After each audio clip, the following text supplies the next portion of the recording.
शनिवार 25 मई, घड़ी मिला लीजिए दोपहर के 2:15 बज चुके हैं। रेडियो मॉरिशस और ताल एफएम पर हमारे सभी श्रोताओं का हम हार्दिक स्वागत करते हैं। और जितने भी दर्शक हमें एमबीसी के फेसबुक पेज और एमबीसी के वेबसाइट पर से देख रहे हैं, आप सभी का भी स्वागत है संचारिका इस कार्यक्रम में। और आज हमारा संचारिका कार्यक्रम का जो है 11वां एपिसोड है और आज हम मैथिली भाषा पर चर्चा करने वाले हैं।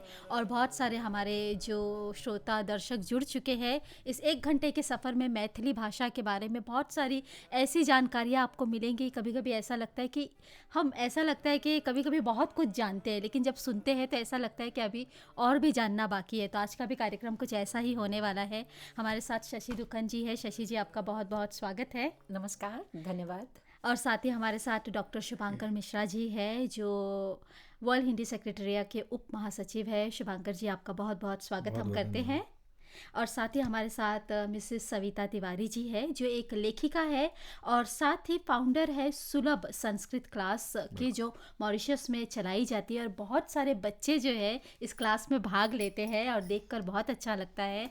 तो चलिए आज के इस कार्यक्रम को हम आरंभ करेंगे। हमारे श्रोता और दर्शक सोच रहे होंगे कि मैथिली भाषा का मॉरिशस से क्या संबंध है। तो हम चाहेंगे कि शशि जी आज आपसे शुरुआत करते हैं, थोड़ा सा बताएं। मैं बताना चाहूँगी कि वैसे तो हमारे इस प्रोग्राम को करने का मकसद ही ये रहा था कि हम मॉरिशस ब्रॉडकास्टिंग कॉरपोरेशन के माध्यम से अपने चैनलों से जो 12 भाषाएं प्रसारित की जाती हैं उनके बारे में लोगों को जानकारी देना। लेकिन मैथिली, ब्रज और अवधी, ये 3 भाषाओं को हमने इसमें खास तौर अपने प्रोग्राम में जोड़ा, क्योंकि इन भाषाओं के लोकगीत की परंपरा और जो लोक संगीत है वो किसी न किसी माध्यम से हमारे कार्यक्रमों में जुड़ता है, होता है। उसके अलावा सबसे महत्वपूर्ण बात जो ये है कि मैथिली भाषा जो है हमारे स्कूलों के पाठ्यक्रमों में जो है वो जो है विद्यापति की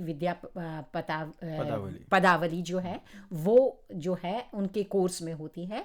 और उनके दोहे जो हैं, उनके जो साहित्य रचनाएं जो हैं वो पाठ्यक्रमों में हैं। तो मैं चाहती थी कि बच्चे जो हैं वो इससे लाभान्वित हों और मैथिली भाषा को और गूढ़ रूप से जाने कि कैसे मैथिली भाषा जो है अपने आप में उसका महत्व है और कैसे जब हम उसको पढ़ते हैं तो उसके बारे में वो जान सकें। तो बिल्कुल अब हमारे श्रोताओं को अंदाजा हो ही गया होगा कि मैथिली भाषा को हमने क्यों जोड़ा। हाँ, जी, एक बात मैं कहना चाहूँगी, कोई भी भाषा जो है उसकी पहचान उसकी लिपि से होती है और मैथिली एक ऐसी भाषा है, उसकी अपनी एक लिपि है। और इस लिपि की वजह से विद्यापति जो हैं वो इस मैथिली भाषा के जो हैं एक विख्यात, एक सुप्रसिद्ध जो है लेखक, कवि उनको कह सकते हैं। और उनके कई नाम हैं, आज आप हमारे श्रोताओं से जानेंगे उसके बारे में। तो यानी कि मैथिली भाषा जो है कहीं ना कहीं प्राथमिक स्तर से जो है यहाँ पर बच्चों को जो है वो जाने अनजाने में पढ़ रहे हैं, लेकिन और भाषा उनको नहीं आती है, लेकिन फिर हम बताते हैं कि वो मैथिली है। मैं समझती हूँ कि आज वो इस प्रोग्राम से जुड़े होंगे तो वो काफ़ी कुछ मैथिली भाषा के बारे में जान पाएंगे। और भाषा जो है वो अपने आप में, मैं पता नहीं गलत भी हो सकती हूँ, कुछ जो है जैसे मैंने कहा उसकी अपनी लिपि है और उसकी अपनी पहचान है। और इसीलिए थोड़ा सा वो लोग उसको कभी कभी भोजपुरी से जोड़ देते हैं, लेकिन उसका बिल्कुल अलग।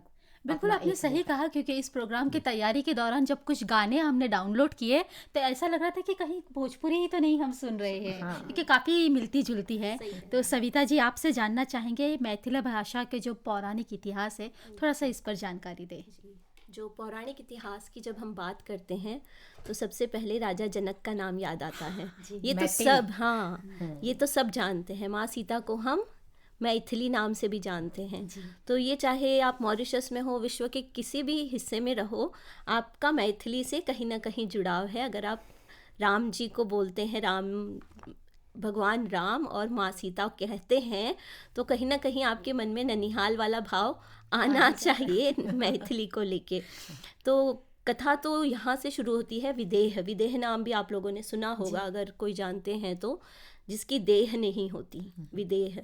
तो पौराणिक कथा आती है कि इसमें बहुत सारी कथाएं हैं और इसका फैक्चुअल हमारे पास प्रमाण नहीं है, लेकिन कुछ एक जो बातें हैं, उत्तर वैदिक ग्रंथ आता है शतपथ ब्राह्मण, उसमें आता है कि विदेह माधव नाम के एक व्यक्ति थे जो गुजरात का रेगिस्तान था, वहाँ से वो निकले अपने गुरुजी के साथ कि ऐसी कोई ज़मीन है, ऐसी कोई पृथ्वी पर ज़मीन है जो बहुत उपजाऊ है, बहुत हरियाली है और मन तृप्त हो वहाँ की हरियाली को देख के। तो विदेह माधव निकलते हैं गुजरात से। गुजरात का इसमें कंफर्मेशन नहीं है, ये कथाओं से मिलती है हमें कहानी। फिर वो ढूंढते ढूंढते ढूंढते पहुंचते हैं बिहार, आगे जाते हैं, गंगा पार करते हैं, तब उन्हें एक ऐसी भूमि मिलती है जिसके दक्षिण में गंगा है, उत्तर में हिमालय है, पूरब में कोसी नदी बह रही है और पश्चिम में उसके सदानीरा नदी बह रही है, जिसे सदानीरा को हम आज गंडकी नाम से जानते हैं।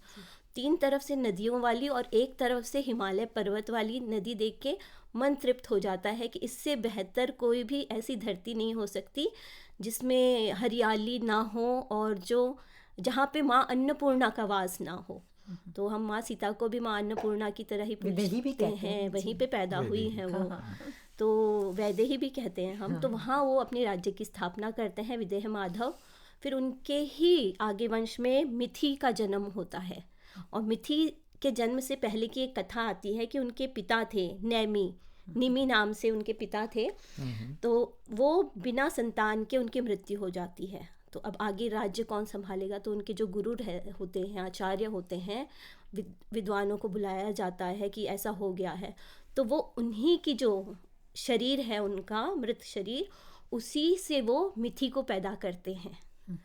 और हाँ पदवी मिलती है जनक की, मिथि जनक, क्योंकि वो पिता से पैदा हुए हैं ना, पिता के शरीर से उनको शरीर मिला है, तो मिथि जनक नाम पड़ता है वहाँ उस राजा का, और मिथि से मिथिला बनता है और तब मिथिला राज्य की स्थापना होती है।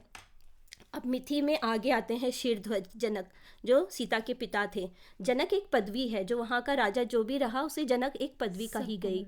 और शीरध्वज नाम के राजा होते हैं जिनके परिवार में हमें माँ सीता मिलती हैं, जिनके परिवार से, जिनको हम आज भी नमन करते हैं। और फिर आगे आते आते फिर कराल जनक के समय वो अंतिम राजा हुए, जो जनक का जो वंश चला उसमें कराल जनक अंतिम राजा हुए। और फिर उसके बाद में बुद्ध का वहाँ बड़ा वर्चस्व हुआ, तो वो विच्ची संघ में शामिल होता है, इस तरह से कहा जाता है। जो इसमें एक अश्वघोष का बुद्ध चरित्र आता है, उसमें आता है कि कराल जनक के बाद वहाँ जो बुद्धिज़्म है वो फैलता है और विच्ची संघ का एक हिस्सा बन जाता है कुछ समय के लिए, जो मिथिला राज्य है। तो इसका मतलब कहा जा सके कि मैथिली की अपनी एक प्राचीन इतिहास है, कितना पौराणिक इतिहास है। आज हम नई चीज़ें हैं, गाने हैं, बहुत सारी चीज़ें हैं, बट ये पुराना बहुत सालों से चला आ रहा है। फिर उसके बाद में शंकराचार्य आते हैं, नहीं उसके पहले विद्यापति शंकराचार्य आते हैं 7वीं शताब्दी में। तब हमने एक नाम सुना है मंडन मिश्र करके, जिन्होंने शंकराचार्य को विवाद में हराया। फिर शंकराचार्य ने कहा आप मेरे शिष्य बन जाओ, तो मंडन मिश्र उनके शिष्य बनते हैं और उनका नाम पड़ता है सुरेश्वर आचार्य। श्रृंगेरी मठ के पहले हेड हैं वो, जो वहाँ से मिथिला से निकलते हैं। और फिर आगे चलते हैं तो विद्यापति का तो नाम आज जितने भी कविता प्रेमी हैं, लेखक हैं, उनके बीच तो विद्यापति का नाम बड़ा फेमस है ही। और उसके पहले जो मंडन मिश्र की पत्नी है वो शंकराचार्य को हराती है। शंकराचार्य, इसमें बड़ी कथा आती है लंबी सारी, लेकिन ऐसी नारियां हुई है उस धरती पे, मिथिला की धरती पे। सीता माँ, उनकी जो पत्नी थी उभय भारती, मंडन मिश्र जी की पत्नी, तो ये बड़े विद्वानों की धरती रही है। विद्यापति हुए, विद्यापति इतने विद्वान थे, कहते हैं कि शिवजी उनके सेवक बन के आज भी मिथिला में, शुभांकर जी बताएंगे, उगना नाम से शिवजी की पूजा होती है वहाँ, जो उनके सेवक बन के आए थे विद्यापति जी के। और विद्यापति जी के राजा थे शिव सिंह। हाँ, उन्होंने शिव सिंह और जितने भी वो सिंह जो थे, उनके राज्यों में काफी समय तक दरबार में उनके साथ, हाँ, वो बचपन के मित्र थे। तो शिव सिंह ने कहा आप मेरे यहाँ आइए। तो जो हमारे विद्यापति हैं बड़े विद्वान हैं, और जितने भी आज हम ये जो कविताएं सुनते हैं जिसमें आता है एरी सखी, सजनी, मोहे तोहे, ये विद्यापति जी का दिया हुआ है, क्योंकि उनके काव्य में श्रृंगार रस की प्रधानता बहुत थी। और उसके पहले जितना भी काव्य रस रचा जाता था, जो कृष्ण राधा के नाम से होता था, उसमें वो कृष्ण का पर्सपेक्टिव होता था। हाँ। विद्यापति जी ने पर्सपेक्टिव राधा की तरफ से किया। बिल्कुल। तो चैतन्य महाप्रभु ने भी विद्यापति जी की जो भाषा है उसका बड़ा प्रचार किया। इसीलिए तो उन्हें मैथिल कोकिल भी कहा जाता है, है, हेलन हाँ। कवि के नाम से भी हाँ, जाना जाता और वो है। बंगाल में भी बड़ा फेमस है। ये आप लोगों को ये एक भाषा की हाँ। बात हम बात कर रहे हैं कि जो विद्यापति हैं जितने पूजनीय मिथिला में हैं उतने ही बंगाली में भी हैं। हाँ। क्योंकि जो भाषा का वो हो रहा है, भोजपुरी आपने कहा मैथिली जैसी लगती है, भोजपुरी मैथिली, उसके बीच में आती है ब्रिजो बोली करके भाषा, फिर बंगाली। तो ये आप देखेंगे तो आपको कुछ ना कुछ सिमिलैरिटी लगेगी, आगे बढ़ रही है भाषा। तो फिर विद्यापति आते हैं और फिर आगे आगे जो हमारे रविंद्रनाथ ठाकुर हैं उन्होंने भी एक इस नाम से रवि सिंह नाम से एक पदावली की रचना, भानु सिंह नाम भानु सिंह पदावली करके है, उन्होंने रखी थी। क्योंकि वो बचपन में सीख रहे थे, इतने वो उससे विद्यापति से इतने प्रभावित थे। और भानु और रवि दोनों ही सूरज के नाम हैं। तो ये यहाँ से कथा आते आते हम पहुँच गए कौन सी शताब्दी में, 19वीं। 5000 साल पुराना इतिहास। और अब हम 19वीं शताब्दी, अब हम चाहेंगे शुभांकर जी हमें नया इतिहास बताएं। जी बहुत बहुत धन्यवाद आपने आदरणीय सविता तिवारी जी का, आदरणीय शशि दुकन जी का। लेकिन चूँकि मेरे लिए मैथिली का की जो संकल्पना है, क्योंकि जब आपने सुना होगा कि मातृभाषा शब्द आती है, तो ये सचमुच मैं अपनी माँ के मुंह से यही सुना है। जब मैं पैदा हुआ तो यही एक भाषा बोली जाती थी जो मेरे इर्द गिर्द मेरे परिवेश में होती थी। और मैं ये कहूँगा कि सभी श्रोता लोगन के शुभंकर मिश्र के तरफ से प्रणाम, बहुत बहुत गोड़ लागी भी बोलते हैं ना? हाँ, उनका है जो है वो छी बन जाता है। और मैं कहता हूँ कि समझता हूँ कि ये जो छी और जो छः वाला जो प्रत्यांत शब्द है वो बहुत कुछ पूर्वोत्तर और पूर्व भारत में मिलता है, कुछ पश्चिम भारत में भी है, जैसे कि गुजराती में है कि आप उनका छे आपका छी, ये गुजरात कनेक्शन है देखो। तो इस तरह से एक लंबा है कि आमी जात छी, हम जाय छी, आमी खात छी, हम खाय छी, ठीक है, केमन छे तो कहाँ केहन छी, तो कुछ उस तरह से तुलनात्मक है। लेकिन मैं कहूँगा कि जैसे ही कोई शुरू करते हैं तो मैं तो उस परंपरा से निकल कर आया हूँ कि जब मैं बाहर फिर पढ़ाई करने के लिए निकला था तो लोग कभी भारत में हिंदी और अंग्रेजी के बीच संघर्ष कर रहे थे और मैं मैथिली और हिंदी के बीच में संघर्ष कर रहा था। तो मैं मैथिली भाषा के माध्यम से पढ़ाई करके 10वीं जमात तक पढ़ के आया हूँ। और अक्सर जब मैं वहाँ करता तो हमारे स्कूल में एक प्रार्थना हुआ करती थी। आपने विद्यापति जी की बात की कि जय जय भैरवी असुर भयावनी, ठीक है। तो ये एक बहुत, चूँकि हम लोग जगदम्बा को, माँ दुर्गा को मानते हैं, गा के सुनाइए ना। तो ये है कि मैं उसी तर्ज में थोड़ा सा, जय जय भैरवी असुर भयावनी, पशुपति भामिनी माया, सहज सुमति बर देहु गोसावनी, अनुगति गति तू पाया, जय जय भैरवी असुर भयावनी। अब इसमें भगवान शिव, उसके भगवती के से हम कहते हैं कि हे माँ अशुरों के देवी आप हमारे लिए मंगल कामना करिए। तो जिस तरह से आप यहाँ श्री गणेश कहते हैं तो हमारे यहाँ माँ भैरवी की उपासना करते हैं। और ये मेरे स्कूल के प्रार्थना गीत में लगी हुई एक गीत है। तो मुझे लगता है आपने कहा कि स्कूल में पढ़ाई जाती है, निश्चित रूप से हिंदी का आदि साहित्य यहीं से शुरू होता है। अवहट की जो बात करते हैं तो उन्होंने भी कहा कि देसिल बैना सबजन मिठा ते तेसो जम्पऊ अवहट्ठा।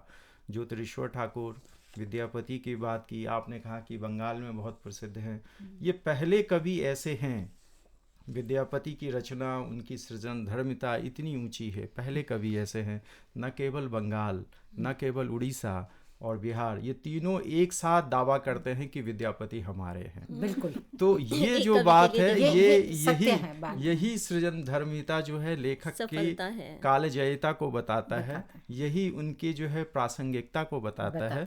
विद्यापति न केवल मिथिलांचल के हैं, न केवल बंगाल के हैं, न केवल उड़ीसा के हैं, विद्यापति विश्व के कवि हैं। विद्यापति हिंदी साहित्य के आदि कवि हैं। मेरे बिल्कुल सही।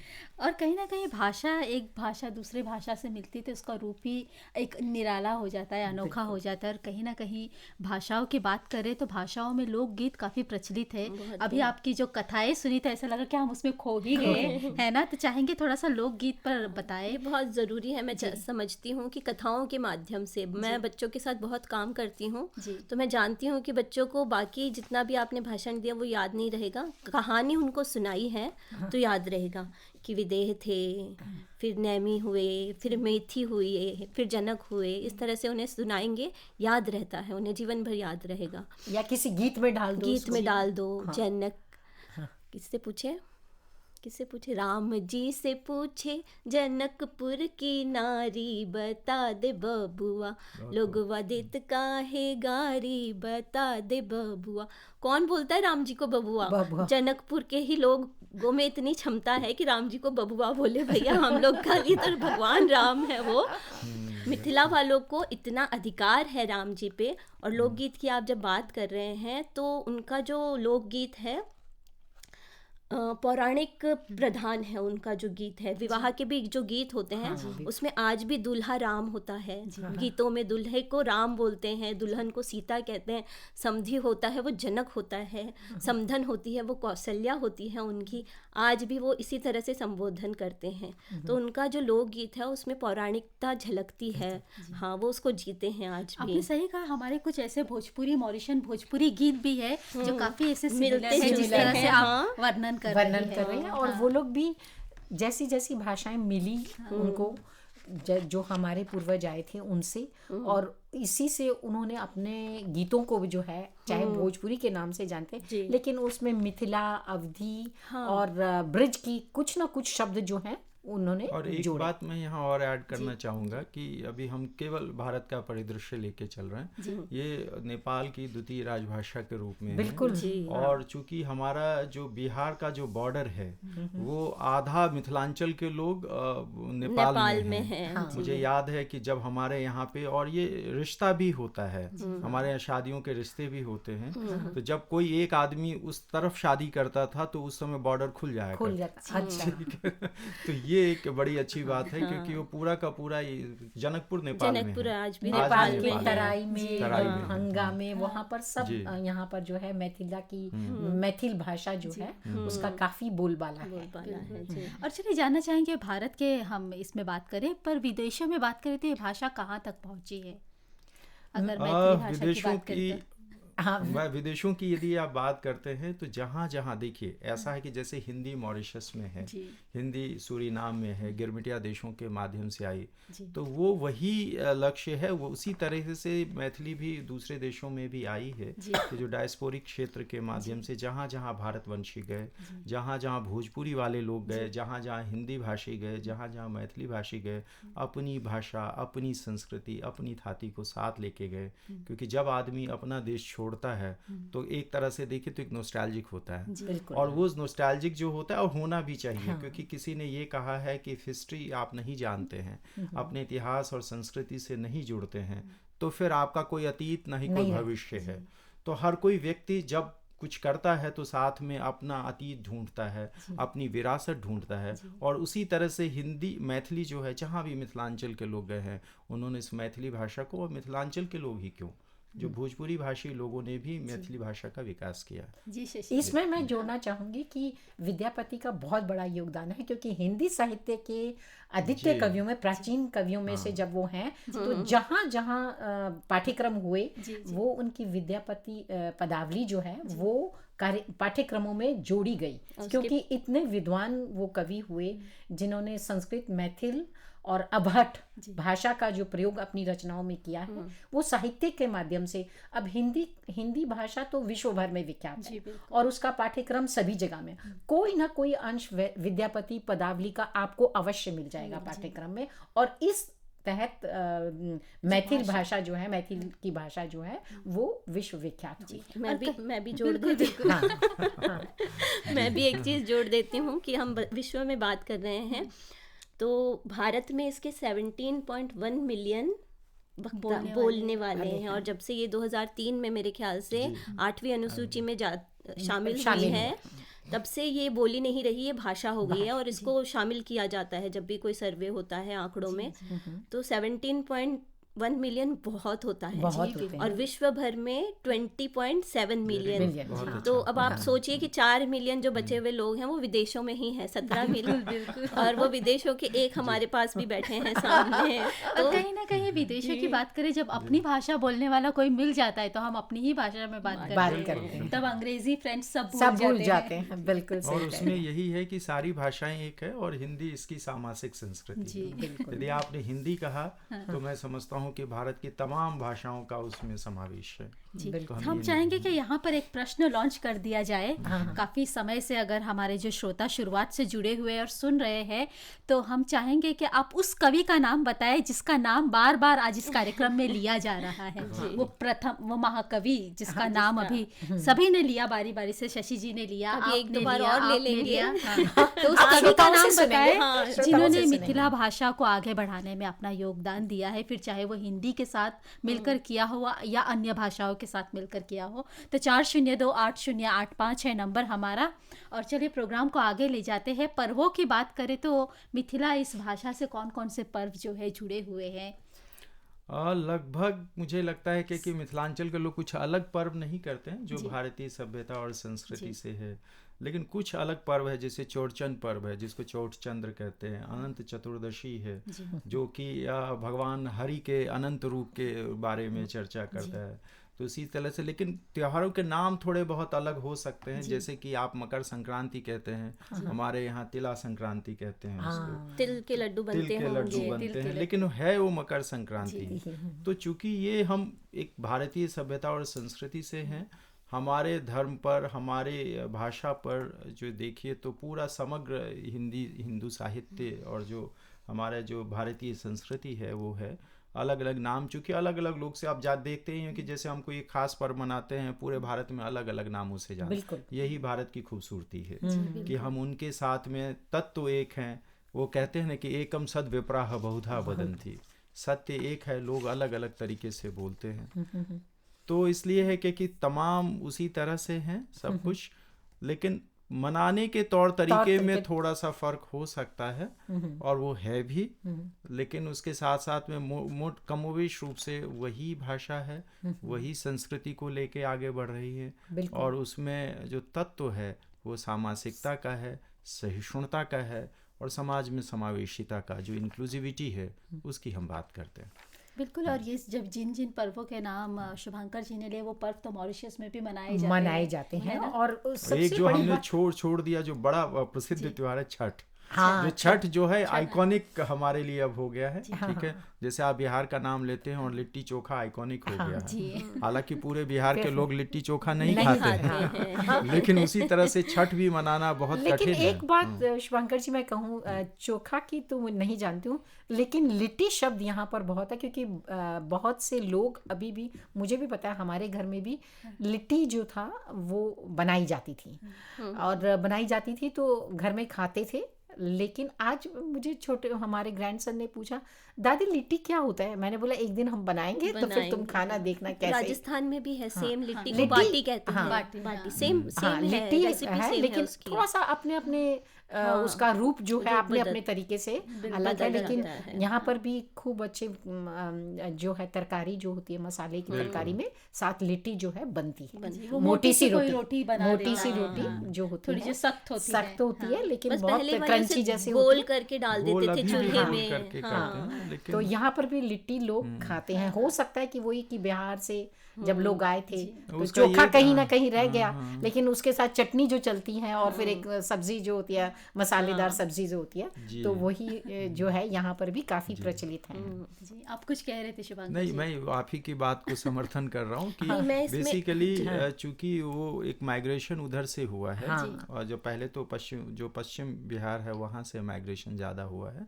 लेकिन उसके साथ साथ में ऐसा नहीं है कि एक वाटर टाइट कंपार्टमेंट है कि हम वहाँ के लोगों को नहीं जानते। तो बहुत सारे मिथिलांचल के लोग भी जब यहाँ आए तो धीरे धीरे, चूंकि वर्चस्व भोजपुरी का था, ज़्यादातर लोग थे, तो धीरे धीरे वो भोजपुरी में मर्ज हो गए।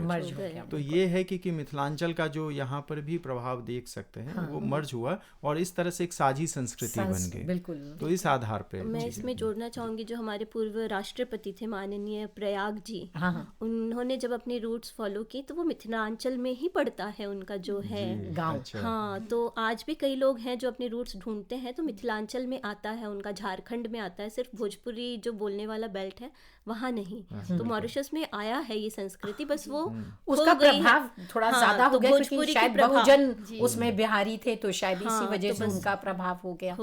लेकिन वो मिठास जो है ना, मैथिली वाली मिठास, वो कहीं ना कहीं बुजुर्ग माताओं से बात करो आप तो देखने को सुनने को मिलती है। बिल्कुल। हाँ, क्योंकि भोजपुरी थोड़ी लड़क खड़क वाली हो गई है आजकल, का करत बा, कहाँ जात बा। ये सही बात है, आपने कहीं ना कहीं इसीलिए मिथिला के लोग जो हैं वो भोजपुरी से थोड़ा सा खफा भी हैं कि उन्होंने इस भाषा, मैथिली भाषा को जो है थोड़ा सा उसको रूप जो है उसका बिगाड़ा है, क्योंकि आज ये बिहारी जो है ना थोड़ी सी रूड, रफ हो गई है, सख्त। ये इसीलिए भी हुआ क्योंकि उसका रूप बिगड़ गया है और उसमें थोड़ी सी मैं अगर गलत नहीं हूँ तो कहीं जो अश्लीलता जो आई है उसने उस भाषा के रूप को काफी बिगाड़ा है।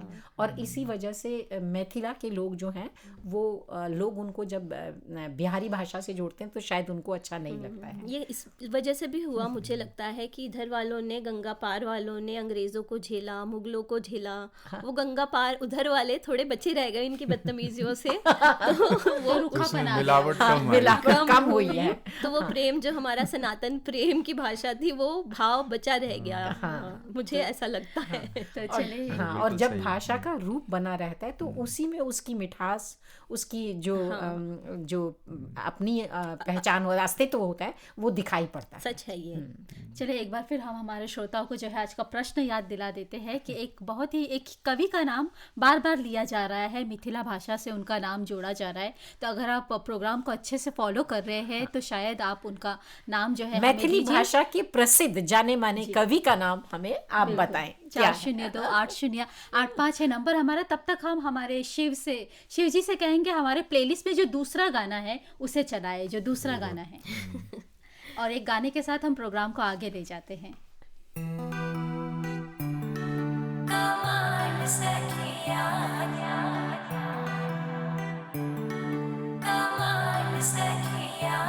आजू मिथिला नगरिया ने हाल सखिया, आजू मिथिला नगरिया ने हाल सखिया, चार दुल्हा में बड़का कमाल सखिया, चारों दुल्हा में बड़का कमाल सखिया, चारों दुल्हा में बड़का कमाल सखिया।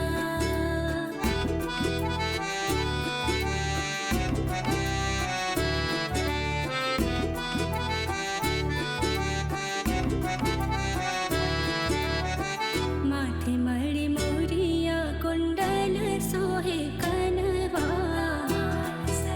हाँ, माथे मणि मोरिया कुंडल सोहे कनवा, कार कार कजरा रे झुलमी नयनवा, लाल लाल चंदन सोहे भाल सखिया, इनके लाल लाल चंदन सोहे भाल सखिया, चारों दुल्हा में बड़का कमाल सखिया, चारों दुल्हा में बड़का कमाल सखिया, चारों दुल्हा में बड़का कमाल सखिया, कमाल सखिया,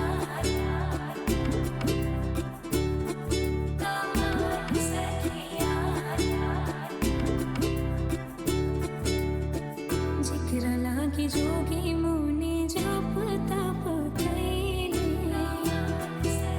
हाँ, जिक्र लागे जोगी मुनि जप तप कैले, सेहु मोरा मिथिला में पाहुन बन के आए,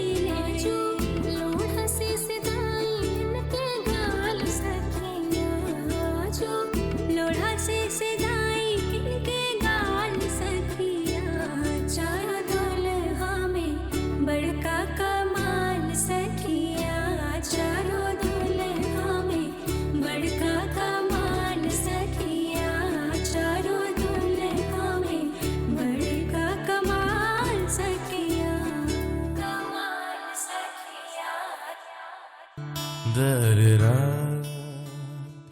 दरेरा रा रा रा। संचारिका प्रोग्राम में एक बार फिर से हमारे सभी श्रोताओं का और सभी दर्शकों का स्वागत हम करते हैं। और यहाँ पर जो है आज मैथिली भाषा पर चर्चा हो रही है। मैं चाहूँगी कि आप हमारे श्रोताओं को बताएं कि अगर वो प्रोग्राम हमें देखना चाहते हैं तो कौन सा किस जगह पर वो आप हमें देख सकते हैं।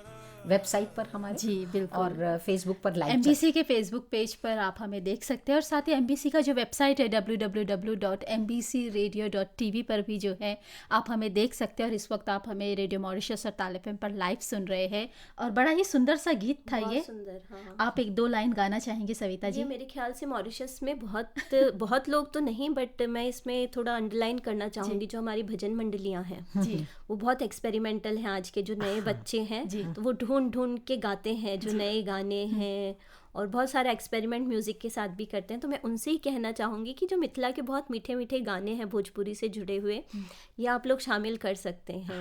मैं चाहूँगी कोई अगर एक गाना, ये जो अभी हमने गाना चलाया, इसको भी हम जब राम कथा होती है उसमें मैंने अभी बताया कि मैंने गाया था, 2 लाइन मुझे याद थी।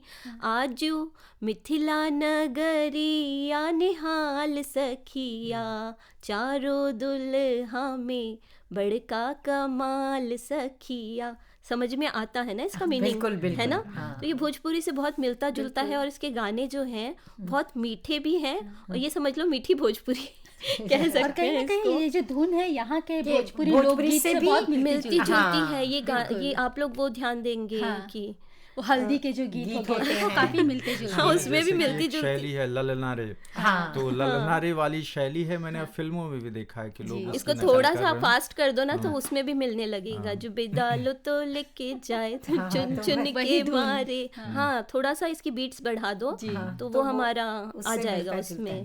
तो देखिए यानी कि मैथिली भाषा, मैथिली लोकगीत और संगीत देखिए किस तरह से यहाँ पर प्रयोग किया जा रहा है, शायद हमें पता नहीं था। चले हम अपने श्रोताओं के लिए फिर से एक बार प्रश्न दोहरा दें कि हमने उनसे जाना, जबकि आज हम मैथिली भाषा पर चर्चा कर रहे हैं, तो मैथिली भाषा के प्रसिद्ध कवि जिनका नाम हमने कितनी बार यहाँ पर लिया है, हमारे श्रोता अगर सुन रहे हैं तो उस कवि का, उन जो कवि हैं उनका नाम वो बताएं। फोन नंबर बताया। हाँ, 40280805 है नंबर हमारा। चलिए हमने मिथिला भाषा के बारे में जानेंगे कि भारत के और किन किन राज्यों में जो है ये भाषा बोली जाती है। बिल्कुल, बहुत ही अच्छा प्रश्न है आपने ये कहा। और आप सब जानते हैं कि इसके प्रसिद्ध कवि विद्यापति जी हैं, और इसके साथ साथ मैथिली भाषा बिहार के 21 जिलों में बोली जाती है।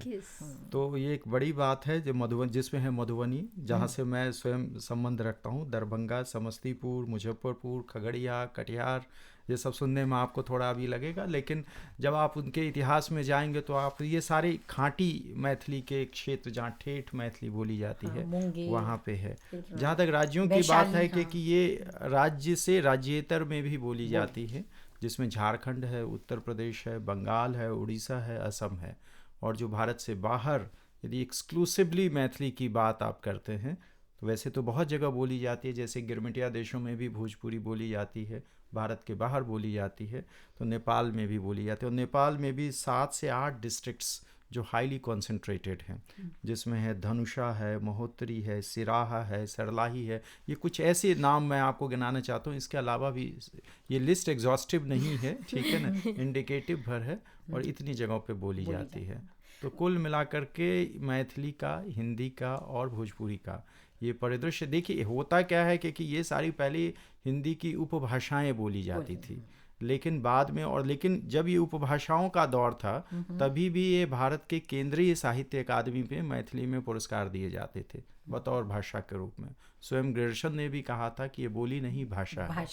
तो ये एक अलग प्रश्न है यहाँ पर, लेकिन कुछ भी कहिए, लेकिन जो सदा नीरा हिंदी है और उसमें संस्कृत, मैथिली, भोजपुरी, इसी को जो है संवर्धित और एक करती है। मौके की बात यहाँ कहूँ कि अटल बिहारी वाजपेयी जी ने मैथिली भाषा को 8वीं भाषा के रूप में मान्यता दिलवाई थी।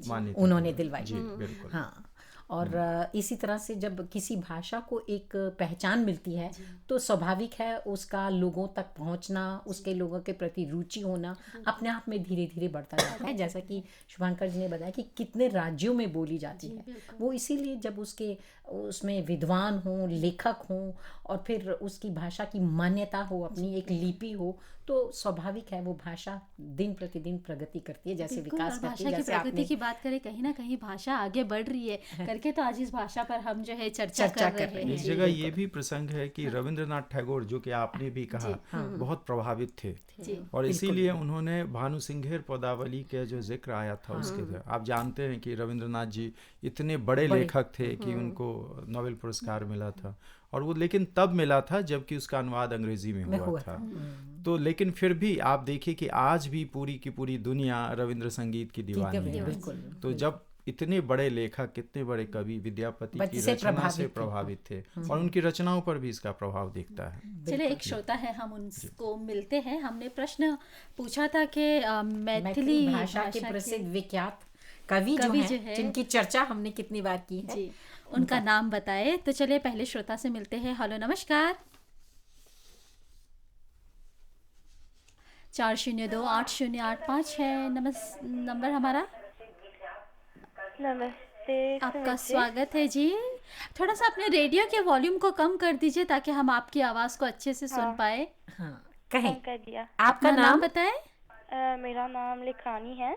लेखरानी, पूरा नाम लेखरानी जी, कहाँ से? लेखरानी दुबी, ओके, काठगोदाम से। काठगोदाम से। और लेखरानी जी, आपने अगर हमारे सवाल को सुना होगा तो जवाब बताएं क्या है।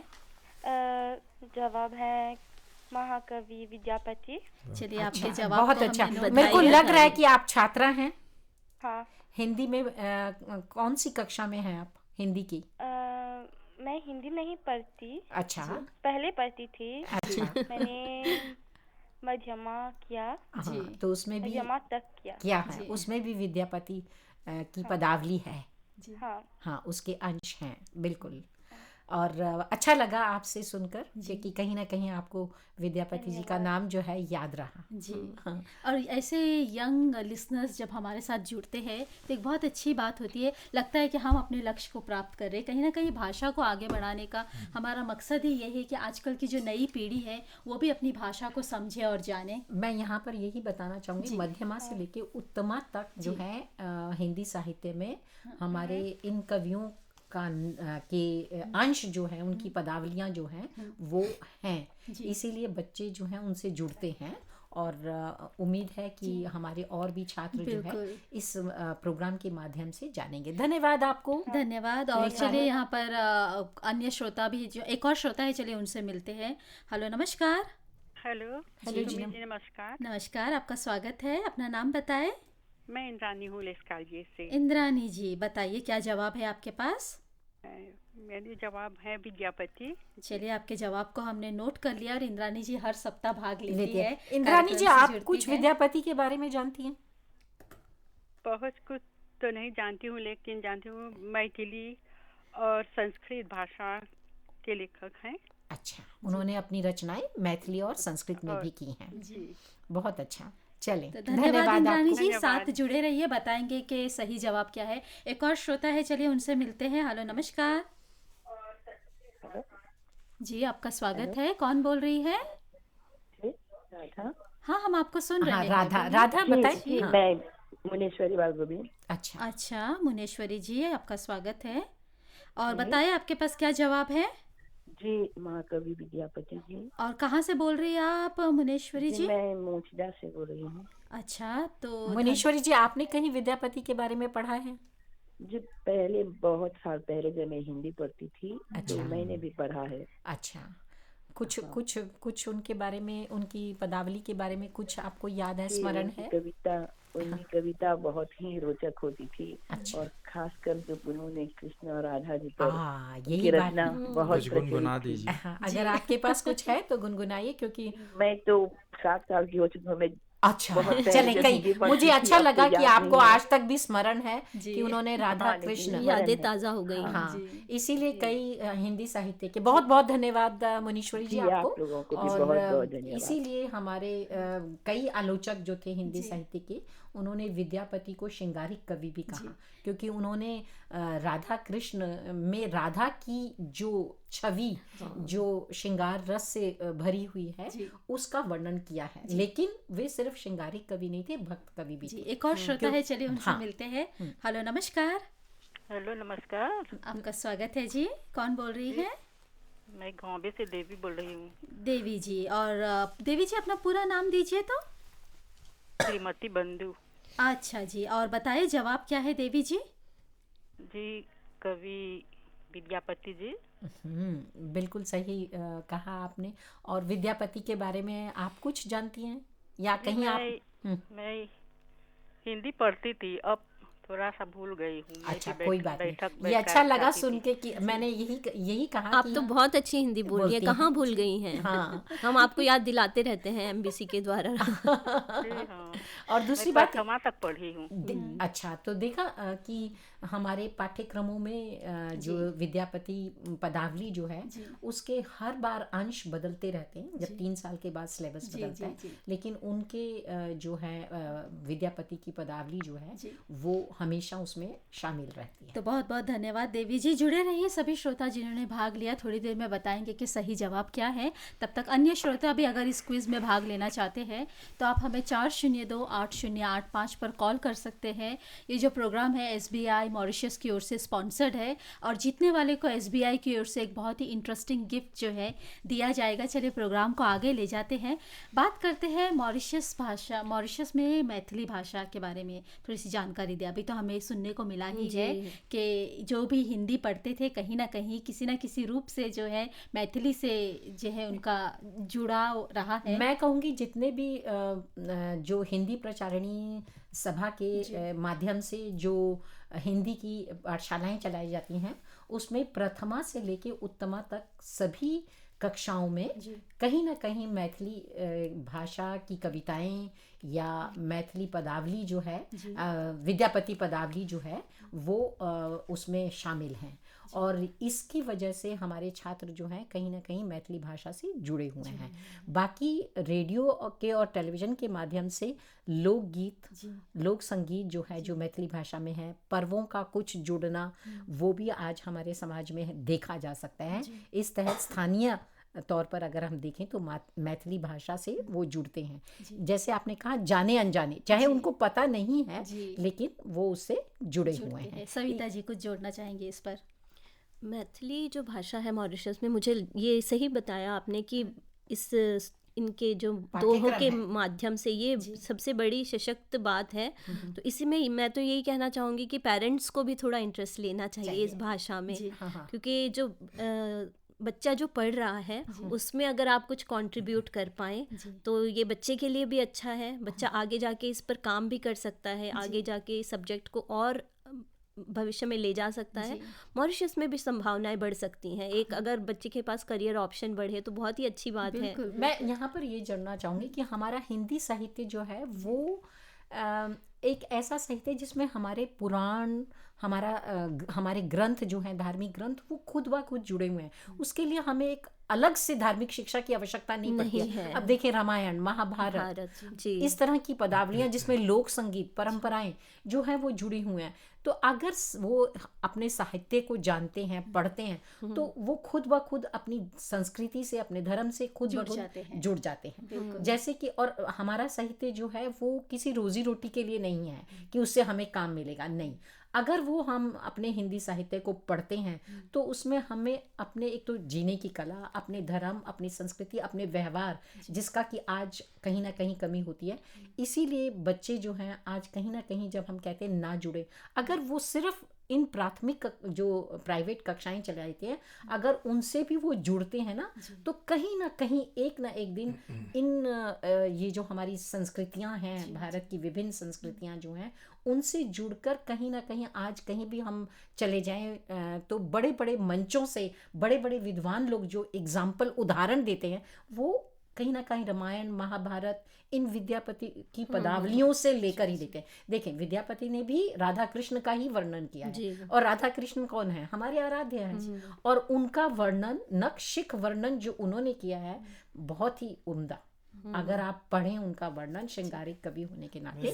हाँ जी नहीं मैं इसमें ये जोड़ना चाहूँगा, जैसा कि आपने कहा कि संस्कृति का, आप देखिए दो चीज़ शिक्षा में भी दो चीज़ें हैं, क्रिटिकल लाइफ स्किल्स हैं और 21st सेंचुरी स्किल्स हैं। ये बज़वर्ड्स हैं आज की शिक्षा के क्षेत्र में। तो क्रिटिकल लाइफ स्किल्स में भी आप देखेंगे कि सोचने समझने की शक्ति का विकास, यदि आप अपनी भाषा अपने परिवेश से जुड़ते हैं तो ठीक। दूसरी बात जो आपने रोज़गार की बात की है, वो इतनी महत्वपूर्ण इसलिए नहीं है क्योंकि देखिए हमारे यहाँ 21st सेंचुरी स्किल्स में तमाम जो लोग 21st सेंचुरी स्किल्स से जुड़ते हैं उनको रोज़गार मिलता है, एम्प्लॉयबिलिटी बढ़ती है। तो उसी में एक जो है सांस्कृतिक जागरूकता का अभियान, वो 21st सेंचुरी स्किल्स में है। बिल्कुल। तो मेरा ये कहना है कि जो यदि आप इससे जुड़ते हैं तो वो आप बेसिकली एम्प्लॉयबिलिटी की ही ओर बढ़ते हैं। तो ये मत सोचिए कि इस भाषा में ये नहीं है। समग्र रूप से आपका व्यक्तित्व का निर्माण क्या होता है, और समग्र रूप से एक सर्वांगीण व्यक्तित्व, जो एक स्टेम एजुकेशन की बात कहते हैं, समग्र शिक्षा की बात करते हैं, तो उस तक आपका व्यक्तित्व कैसे बनेगा, तभी तो आप देश के निर्माण में योगदान देंगे। तो मेरा और कहीं ना कहीं भाषा को लेकर अब जो दृष्टिकोण है काफ़ी बदला है। एक समय था जहाँ पर भाषा को उतना मोल नहीं दिया जाता था क्योंकि करियर पर्सपेक्टिव से इसे देखा नहीं जाता था, लेकिन अभी जो है स्थिति अलग है, अभी इसे देखा जाता है और बहुत से बच्चे जो है इसलिए क्योंकि आज का जो करियर है वो कई चीज़ों से मिलकर बनता है, तो उसमें वो भाषा का जो पक्ष है वो अंतर्निहित है, एम्बेडेड है। तो हमें ये नहीं सोचना चाहिए कि इस भाषा में नौकरी नहीं है। हर चीज़ में नौकरी है, और किसी चीज़ में देखिए तो नौकरी नहीं है, बशर्ते कि आप उन गुणों के साथ आएँ आगे, और जो एम्प्लॉयबिलिटी है उसमें आप उसके मानदंडों पे उतरें। पर्सपेक्टिव बदलता है आदमी का। जैसे इन्होंने अभी कहा, मधुबनी का नाम लिया इन्होंने जिलों में, तो मधुबनी पेंटिंग को ही ले लें, पेंटिंग विश्वविख्यात है। हाँ, तो मधुबनी पेंटिंग को मॉरिशस में उसके बहुत अच्छे एक कलाकार थे हमारे, मैं उनका नाम भूल रही हूँ, उनकी एग्जीबिशन भी लगी थी, मुझे याद है, लेकिन नाम मुझे भी याद नहीं आ रहा है। और मधुबनी पेंटिंग तो हमारे कपड़ों पर भी कितनी पाई जाती है, साड़ियों पर, शॉल पर, और उसमें भी उस पेंटिंग में ऐसा नहीं है कि हमने कुछ अलग नहीं कहा है। ये पहले हमारे गांव में भित्तियों पर, मिट्टी के दीवारों पर लगे जाते थे। मुझे याद आता है कि हमारे यहाँ जब शादियाँ होती थी तो हमारे गाँव में मेरी माँ, मेरी बहनें वो दिन भर उसको जो है पेंट करती थी अर्पण के द्वारा और इन चीजों के द्वारा। और उसमें भी वो छोटे छोटे जो चित्र महिलाओं के, फिर प्राकृतिक के, फिर छोटे छोटे जानवरों के, जिनका कोई ना कोई प्रतीकात्मक, कोई ना कोई बात उनसे जुड़ी होती है। मधुबनी पेंटिंग में एक बहुत सुंदर फिलॉसफी हमको देखने को मिलती है, जो हम भाषा की बात कर रहे हैं कि कैसे पर्सपेक्टिव बदलता है। विद्यापति ने कैसे पर्सपेक्टिव कृष्ण की जगह राधा की ओर से किया। मधुबनी पेंटिंग में डबल लाइन का बड़ा उपयोग है।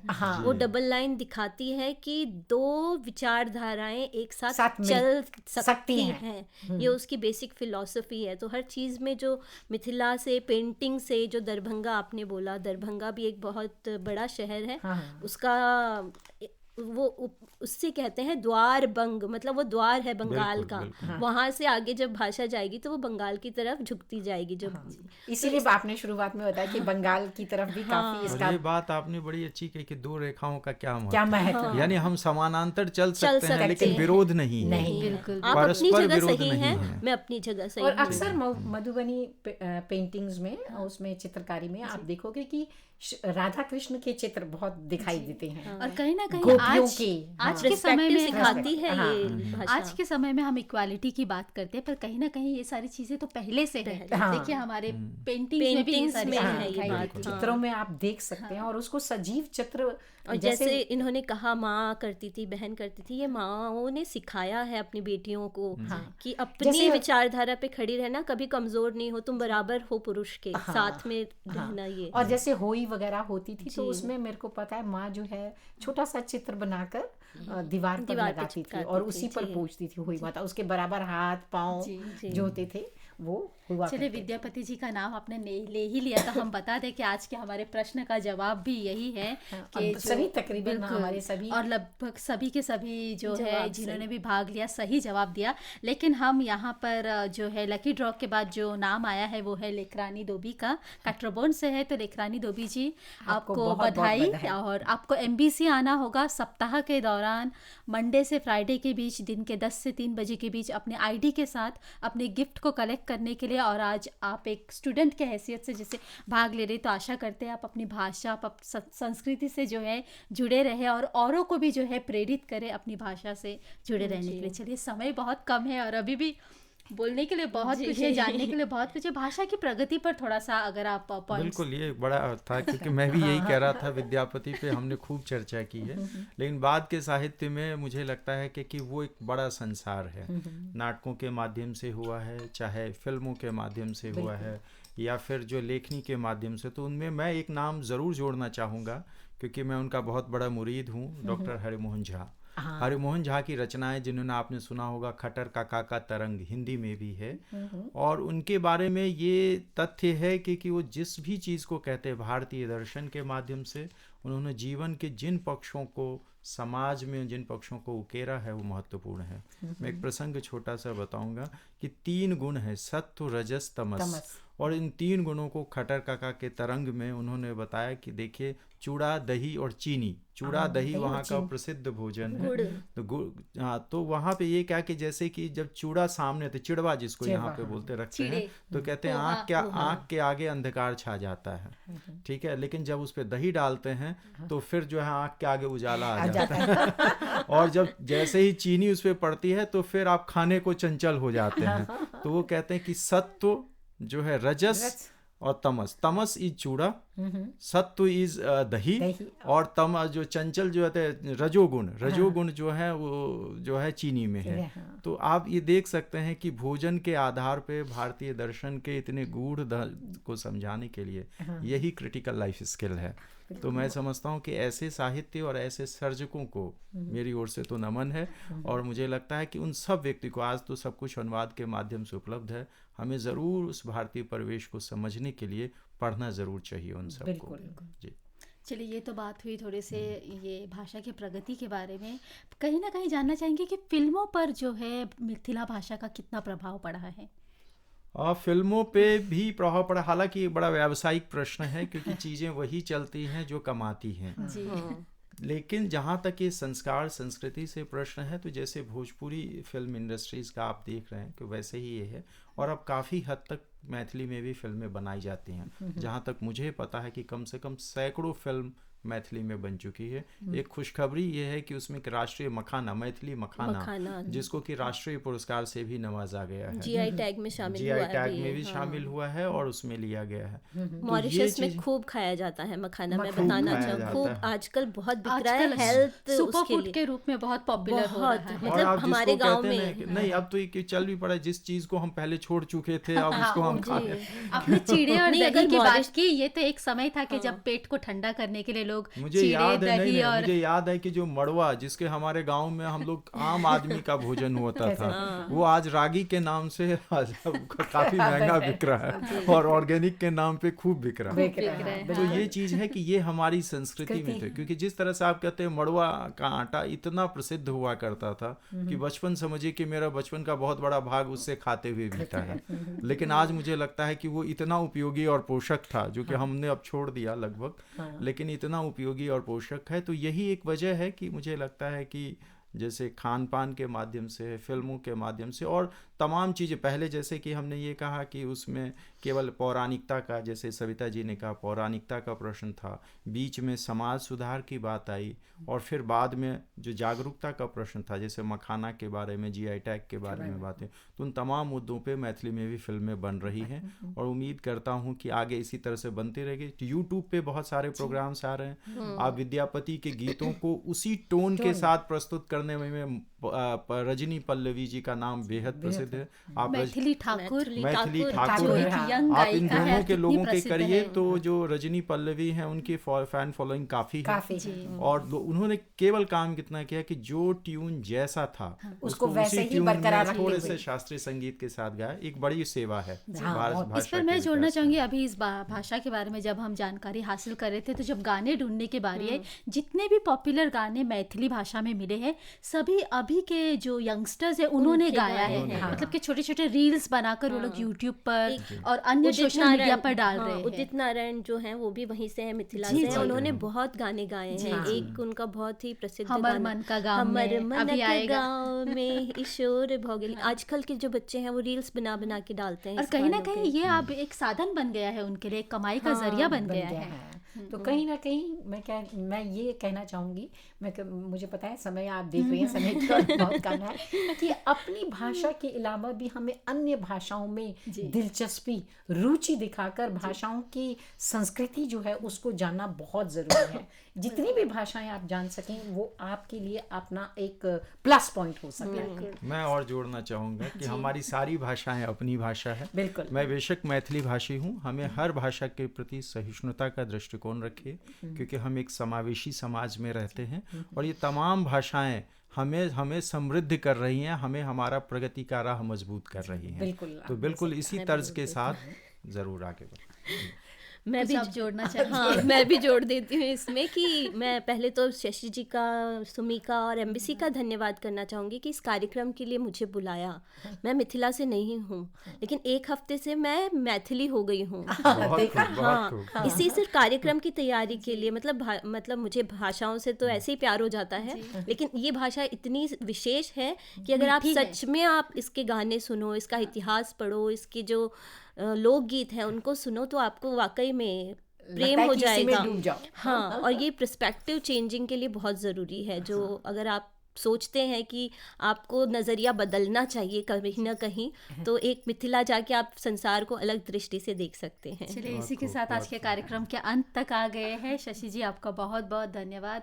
डॉक्टर शुभांकर जी आपका भी धन्यवाद। मैं तो अपने श्रोताओं के साथ जुड़ जाती हूँ, जो भी मेहमान आते हैं मुझे कितनी जानकारी मिल जाती है इस प्रोग्राम के माध्यम से, जो शायद हमारे लिए सीमित थी कहीं ना कहीं, या हमने उसको कभी जाना नहीं। तो इस प्रोग्राम के माध्यम से मैं समझती हूँ हमारे श्रोताओं को भी बहुत जानकारी मिल रही है। बिना मिथिला गए मॉरिशस से मिथिला हो आए हैं, मुझे ऐसा अनुभव हो रहा शशि है। जी और आपको सुमी सरकार जी को बहुत बहुत धन्यवाद। और आपने बहुत ही खूबसूरती से नॉन मैथिल इसीलिए मैंने इनको सोचा कि बुलाया जाए, कहीं ना कहीं जोड़ूं इनको, जो अपने प्रोग्राम को बहुत धन्यवाद, बहुत चलिए हम चाहेंगे कि एक अंतिम जो एक गीत है हमारा हमर मन का गाँव में, उसके साथ आज के कार्यक्रम को समाप्त करते हैं और बता दें कि अगले सप्ताह का जो संचारिका कार्यक्रम है अवधी भाषा पर आधारित होगा, तो आप हमारा ज़रूर साथ दीजिएगा। आज के लिए बस इतना ही। नमस्कार। हमारी पूरी टेक्निकल टीम को हम धन्यवाद देते हैं। आईटी से है, शिव है, वहाँ पर अरविंद है,